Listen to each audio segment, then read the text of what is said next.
Hello anybody, Don Polec here with another look at the history of my world, where we take a look back at some of the fun stories and memorable moments I've shared with you on the evening news. Stories that often gave me the opportunity to experience things and do things that I never would have dreamed of, like performing on stage in a ballet.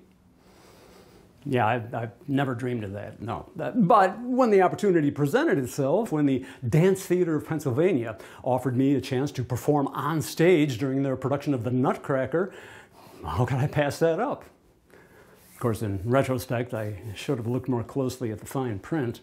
The familiar melodies of the Nutcracker Ballet have delighted holiday season audiences for generations. Its grace and elegance having fired imaginations and still inspires many in their dreams of finally finding an exhilarating outlet for their own artistic expression.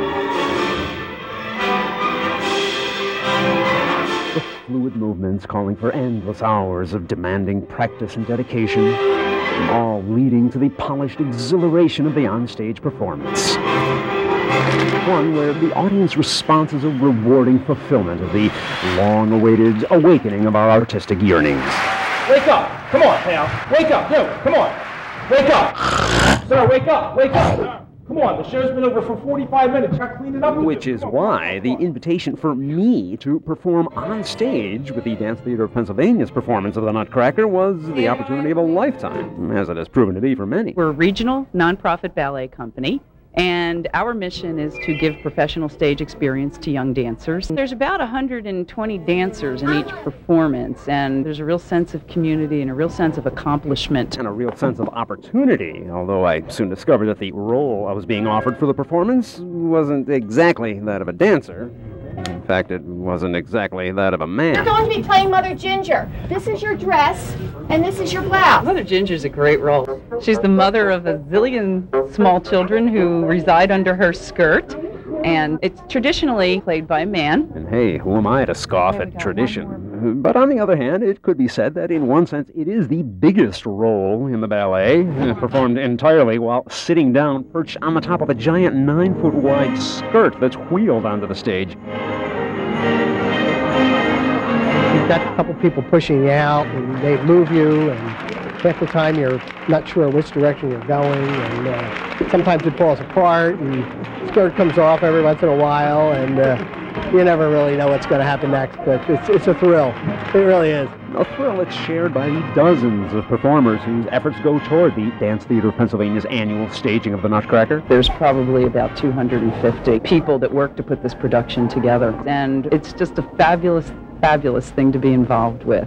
There's a real sense of accomplishment when you see the final result. Watching a wide range of ballet performances, some of which soar to the height of artistic achievement, and others that are just a bust. In Newtown, I'm Don Polec, Channel 6 Action News. Yeah, even my wife said I was the ugliest woman she'd ever seen, but that's neither here nor there. My favorite part of doing that story was not the cross-dressing, but performing on stage, the beginning dream sequence where I hop up and start dancing. It's the only time I ever really needed a stunt double, a body double to do the actual dancing for me. And they happened to have one there. It was a visiting artist from the Bolshoi Ballet in Russia. And I asked him if he would mind doing his main dance number, the pas de deux as it's called, wearing my sport coat, my shirt, and my tie. And since we were, roughly the same size, roughly, same coloration, same Eastern European ancestry, that type of thing, he said fine. And he went through the whole thing. We put the camera way at the back of the auditorium and got a super wide shot. And seeing him dance on stage, intercut with close-ups of me, I thought it might work out. And it did, so much so that the cameraman that shot that story with me, he was watching the news that night with his wife, and that part came on, and I'm looking like I'm doing the spins and the leaps, and she goes to him, "Gee, that Don Polec, he's pretty good. How do you like that? This guy spent how many years with the Bolshoi Ballet perfecting his craft, and I get the credit." Anyway, one other aspect of this story that I found interesting was years later, I had to go to the emergency room for, I was bitten by a tick, and you know, I couldn't quite get a good look at it, and I pulled it off, but I wasn't sure if the head was still, you know, under the skin, and that can lead to infection and Lyme disease and who knows what else, you know. So I thought, I'm not going to take any chances. I'm going to go to the emergency room. And so I did. The nurse practitioner came in with a sharp scalpel, and she's looking at it. And while she's doing that, she goes, "You're Don Polec, aren't you?" I said, "Why, yes, I am, yes." And she goes, "I did a story with you many years ago." I said, "Really? Which one was it?" She goes, "I was one of the little girls who came out from under Mother Ginger's dress and performed at the Dance Theater of Pennsylvania, the Nutcracker."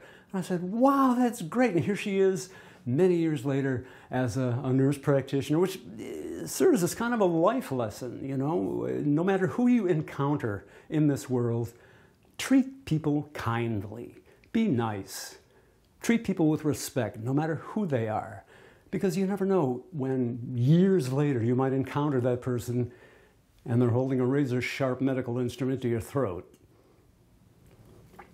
I'm glad she enjoyed the experience. I'm Don Polec, and I'll see you next time.